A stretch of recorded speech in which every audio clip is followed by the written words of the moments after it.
for Ukraine to have this support and security in the future and just and lasting peace.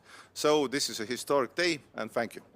Prime Minister, Yeah. that actually Mr. Zelensky is right and that there will be an attack on a NATO country within 5 years, and if there is, that actually Estonia, Lithuania and Latvia are the key targets potentially for Putin's aggression? We know our neighbor, to be honest. We know Putin.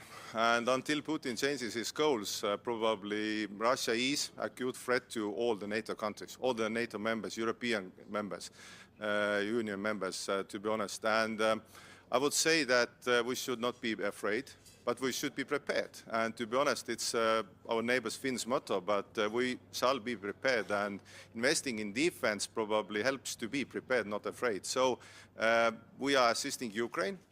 With everything we have. Our expenditure to Ukraine is 0.3% of our GDP to Ukraine this year, and if we can do more, we will do more. Thank you. Yeah.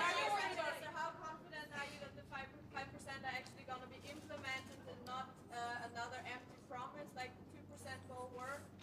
And are you concerned that there will be more opt-outs like Spain? I'm quite sure that it will be implemented because how the world is today, because Russia has shown what it is. Estonia has known for a long time, Baltics, Nordics have known for a long time what Russia is. And nobody believed. They were thought as very friendly guys who like to drink tea and love children. But right now they are occupying Ukraine, killing innocent people. So I would say that ramping up defense expenditure is a must if you want to have freedom. And Europe is a free area. NATO countries like also their freedom. So I would say it's a must for everybody. And if you look at the numbers and figures, everybody is investing right now. And our expenditure, as already said, Estonia's expenditure next year will be 5.4% of GDP. So these are not empty words. We are doing what we can, and I hope that this is also example to other countries. Thank you. Yeah, yeah. Do you want Donald Trump to commit to Article 5 Absolutely, but I would say that for me Article 5 is absolutely working, and I would say that every time also the states needs our allies and our assistance, we will be there. Thank you. Are you worried about Spain supports Article 5. Is 2035 not too late?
Prime Minister.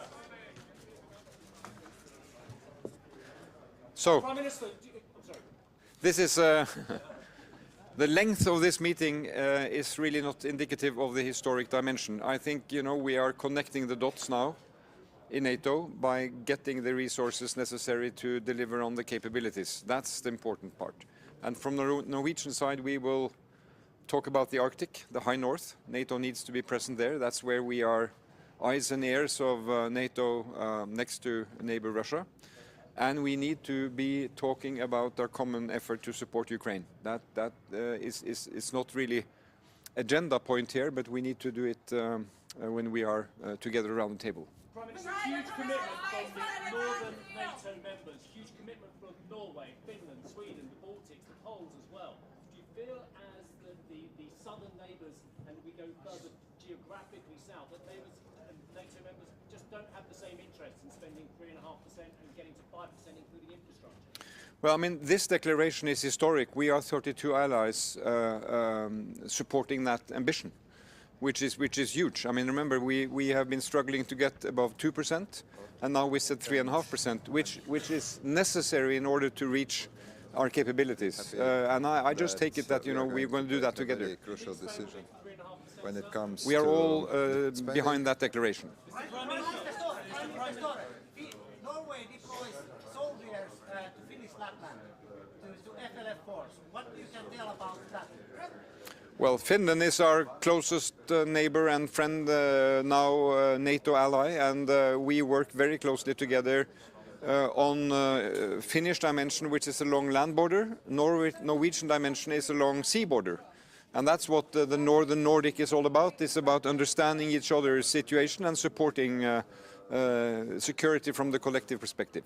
Prime Minister, Prime Minister, get in the way of the 5% target that is actually implemented. Please, once more. What could actually get in the way of implementing the 5% target? Well, I think, you know, the important part now is the percentage is set. But it's only important if we're able to have that translated into the capabilities. So we have to invest in the right equipment that goes together. If we all do the same thing just because we want to be similar, that is not delivering. So we have NATO plans, which we have agreed in Vilnius and in Washington. We have a new command structure we need to get working. So we really have to be investing in the right capabilities in the right sequence. What about Spain, who say that they can do it less? Why won't Donald Trump say publicly? Well, I think we have 3.5 plus 1.5. The 1.5 is a kind of a new dimension, but I can tell you there's a lot we need to do in order to support our defense. I mean, from the Norwegian perspective, we have infrastructure, we have ports, we have defense against cyber, a lot of enabling capacities in society that we have to support. Prime Minister, it seems everybody here is flattering Donald Trump and helping him. Is this the best strategy to deal with Donald Trump? I think we have to deal man to man, woman to woman, woman to man. We have to be allies. But everything revolves around his ego. You know, we deal with our allies as close friends and partners, and that goes for all. Prime Minister, Thank you. Are you worried about Mr. Trump's somewhat ambiguous comments on Article 5? Do you think it's still working? I take it the US is 100% behind NATO obligations and Article 5. Thank you.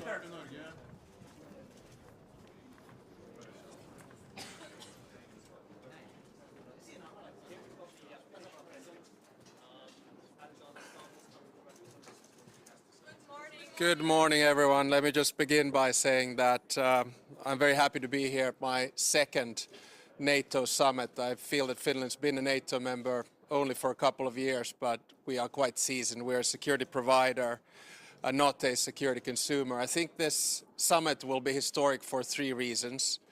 The first reason is that we go back to the roots of the alliance. In other words, functioning as a collective comprehensive defense system to deter Russia. The second one is that we go back to the defense expenditure levels of the Cold War, 3.5% plus 1.5.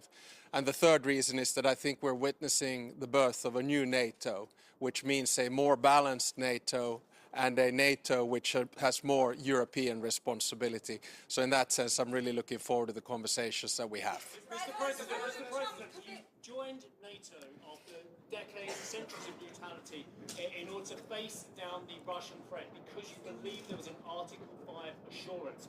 Do you have concerns that Article 5 remains the same as when you joined and what you thought it meant? I do not have any concerns about that. And for us, defense is based on two very simple pillars. One is a strong, independent defense that we've been working on over decades because of the Russian threat. And the second one is NATO's Article 5, of which we are, of course, a strong part because after the war in Ukraine, NATO has doubled its border with Russia through Finland. So we have responsibility and we have full trust in Article 5. Wait, one at a time. We'll go like this and that. Yeah.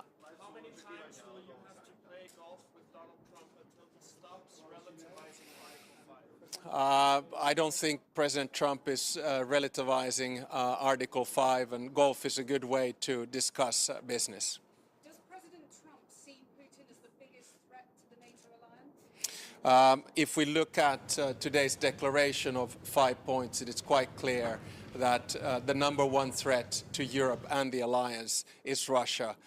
We are not building up our defense expenditure because we are worried about any other European states. Finnish media. Speaking of the age of restlessness during the last 3 years that we're living through, do you believe that in during your presidency, your lifetime, Europe is actually going to be able to relax and enjoy peace again? No, I think we're witnessing a change in the world order. It's very similar to the moment that we witnessed after World War I, World War II, and the Cold War. And of course, after World War I, we got it wrong. After World War II, the balance was more or less right. And after the Cold War, I think we got intellectually lazy. Now we need to sort things out, understand that the time of Western dominance is over. We're moving towards a world which is more transactional, which is more multipolar, and which is more disorderly. And this means, at least for a country like Finland, that we need to have close allies and we need to work on building up our security and defense. So I'll take. Tämä on NATOlle hyvin keskeinen kokous, monella tapaa historiallinen 3 syystä. Ensimmäinen syy on se, että NATO palaa juurilleen, eli toimittaa vasteen Venäjälle. Toinen syy on se, että palaamme kylmän sodan aikaisiin puolustusmenoihin. Ja kolmas syy on se, että syntyy uusi NATO, joka on eurooppalaisempi ja tasapainoisempi. Do you want me to translate?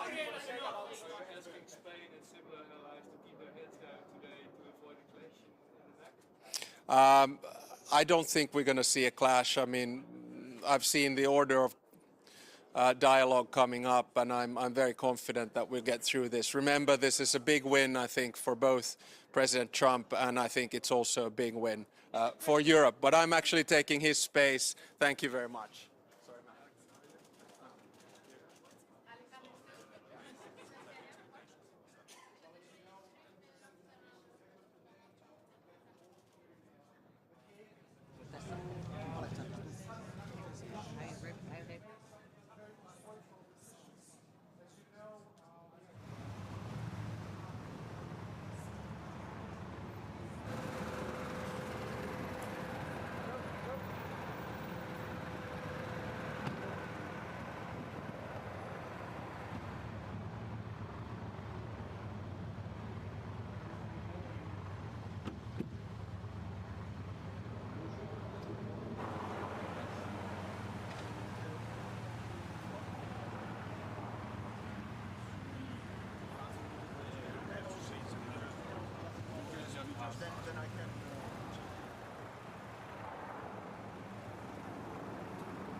without that. So I have to Fully disagree? yes.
Ik dacht dat het de bedoeling was, ja. Kort.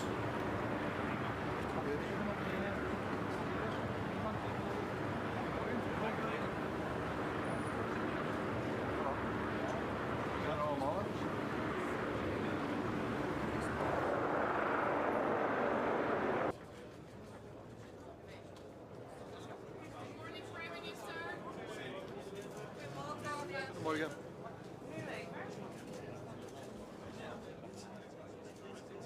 What are you expecting from today's declaration on the 5%? Will there be more opt-outs also from Belgium, from the Spanish model? I would like to underline that there are no opt-outs whatsoever. Everybody accepts the same text. It's a matter of interpretation. You have to do the 5% and the capabilities, and the interpretation of Spain is that they can realize the capabilities without doing 3.5% of the GDP. Well, this remains to be seen. If this is their interpretation, it is everybody's interpretation. What is Belgium going to say 5%? What is Belgium going to do to reach their capabilities? Are European leaders fiddling the figures? We're not fiddling the figures. I think 3.5% in 10 years' time is a realistic objective. It won't be easy to get there, but it is what NATO has decided as necessary to be ready for the threat that comes from Russia on the one side, and the other side there's also the burden shift, the reality that the United States is focusing on the Indo-Pacific theater, and that we as Europeans should take care of ourselves. How far should we go to accommodate Donald Trump, who makes no secret of his disdain of Europeans? How far should we go to accommodate? I don't think it is wise to comment on that, but it is a reality that we face. So as Europeans, we should realize that our long break from history is over, and that we have to take our own responsibility for the security of our own continent in a very difficult time. Sorry? Well, there's the capability targets that we have to achieve, and if you can do it for less than 3.5% on the strict defense spending, that would be great. If we can do it, we will try to do it as well, but NATO is not foolish. If they say it's going to be 3.5 to get it done, it's probably true, but we have the evaluation in 2029 that is also decided. We'll see how the world looks like in 5 years' time. Not all at the same time. There can be no discussion on Article 5, I believe. It is crucial that Article 5 is not subject to interpretation. Ja, wij hebben niet gedaan wat we moesten doen. We zijn lang een beetje een freeloader geweest binnen de NAVO. Er zijn nog andere landen die de 2% niet hebben gerealiseerd. Daarom was het voor mij belangrijk naar hier te komen met de 2% gerealiseerd. En ook een strategische visie om dat ook daadwerkelijk vorm te geven. En wij hebben ook al een plan om boven de 2% uit te stijgen in de komende jaren. Wij hebben op dit moment nog geen planning voor de 3,5%, maar we hebben wel afgesproken na deze NAVO-top om daar terug over samen te zitten. We hebben 10 jaar tijd, we hebben een vrij budgetair traject en we hebben uiteraard de mogelijkheid om, als we onze capaciteiten kunnen realiseren voor minder, van het ook voor minder te doen. Meneer De Wever. Wel, dat is een vraag die vele regeringsleiders zich op dit moment stellen. Wij hebben tijdens de Koude Oorlog altijd dit soort cijfers gerealiseerd, maar we zijn het al tientallen jaren niet meer gewoon. Dus dat betekent dat wij zeer moeilijke beslissingen moeten nemen. We hebben wel een timeframe gekregen om dat ook effectief te doen. En ik hoop dat ons dat zal lukken. Wel, er is voorzien in die 1,5% dat daar natuurlijk alle mogelijke weerbaarheidsuitgaven ook in rekening kunnen worden genomen, ook voor infrastructuur. Dat is natuurlijk een heel breed palet en ik denk, en het is ook mogelijk dat ook andere entiteiten, niet alleen de lidstaten, maar ook de